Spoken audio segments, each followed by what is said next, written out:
The piece that was also really interesting is in this high school, there was not one peer network that had nobody in it that wasn't engaging in self-directed violence. So every student, every youth knew somebody who was engaging, which also talks about that social norming and how self-injury and suicide is becoming more prevalent.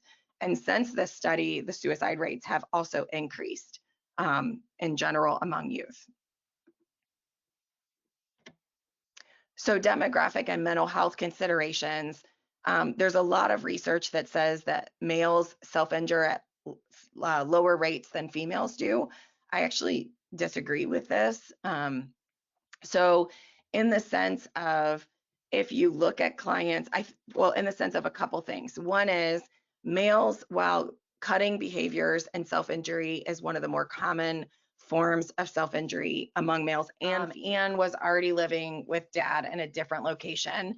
And then dad and stepmom were bringing the client in to talk with me, knowing that there was a lot of attachment concerns. There was a lot of trauma that was there, potential alleged sexual abuse that was there, and self-injury that was there. So CPS was already involved, but if they hadn't been, then that would absolutely be a call that I would have made. Great question.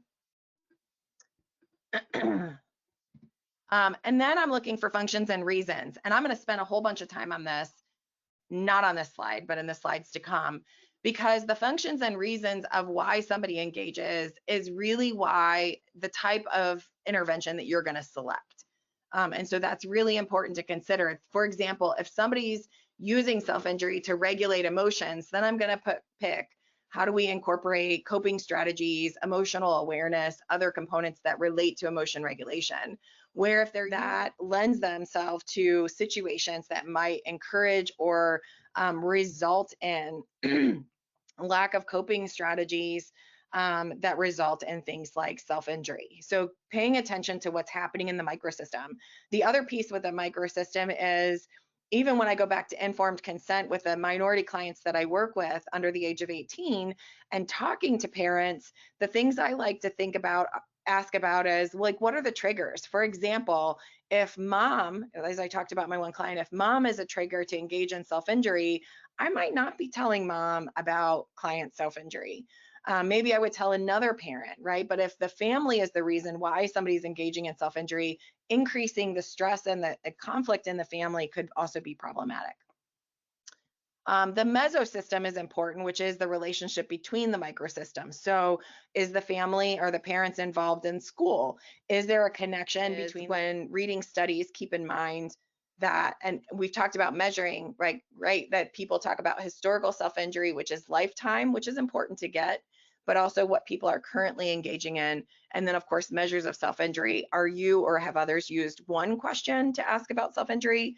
Or are you using like multiple methods to ask about self-injury and going through like cutting, burning, skin picking, etc.?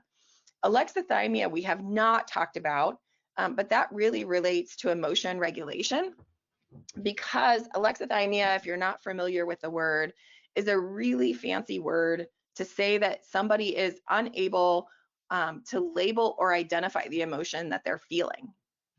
And so one way I think about this is, if we don't know what we're actually feeling, we just know that we don't like it, it's hard to navigate what we should actually be doing to cope with that. And so